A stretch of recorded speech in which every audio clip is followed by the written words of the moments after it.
नाज़िन करोंडी भरसा अलहाज हाजी मोहम्मद सिजावल खान खासकेली जी 19वीं वरसीअ जे मौक़े ते मेलो लगायो वियो। मेले में झूला, सर्कस, सकाफ़ती रांद, मलहस समेत घोड़नि जी डोड़ जा शानदार मुक़ाबला कराया विया। उन हवाले सां पेश आहे करोंडी मां बाबर अली चन्ना जी हीअ रिपोर्ट।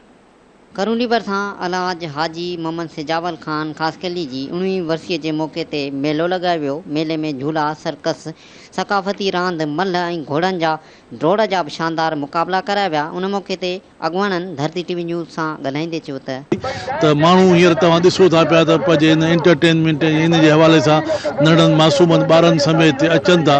घोड़नि जा मुक़ाबला, दांदनि जा मुक़ाबला, मल्ह मलाखड़ो, माना इहे तक़रीबन हिकिड़े माण्हुनि खे अहिड़े दौर में अहिड़ी एंटरटेनमेंट मिलणु इंतिहाई, मां सम्झां थो उन खां वधीक उन्हनि जे लाइ ख़ुशी कान्हे का।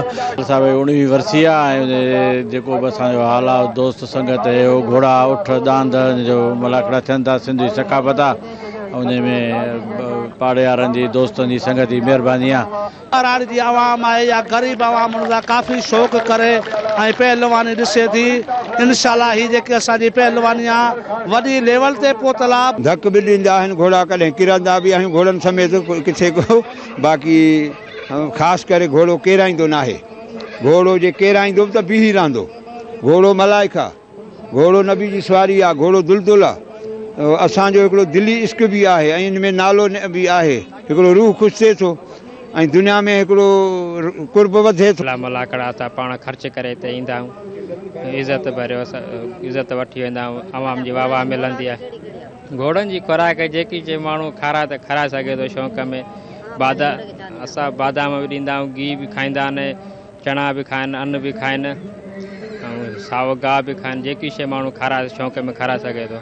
रात जो निंड में न हूंदी आहे, दिलि में रुॻे घोड़नि जूं ॻाल्हियूं हूंदियूं अथसि, इश्क हूंदो अथसि। घोड़नि जो जेको ख़र्चा सरकार जो कोफ्ताउन कोन्हे, सभु पंहिंजा शौक़ीन पंहिंजे घरां ख़र्च करे हिते खणी था अचनि मिलनि मलाखड़नि में। जेके दावती मेला आहिनि उहो दावत वारनि जो ॾींदा आहिनि, उन्हनि जो ख़र्चा बाक़ी जिते आहिनि उते वरी पंहिंजो उतां को हणी थी पवनि। 20,000 माना साईंसनि खे ॾेई बीहाईंदा आहियूं। घोड़नि जो ख़िदमत हलंदो आहे।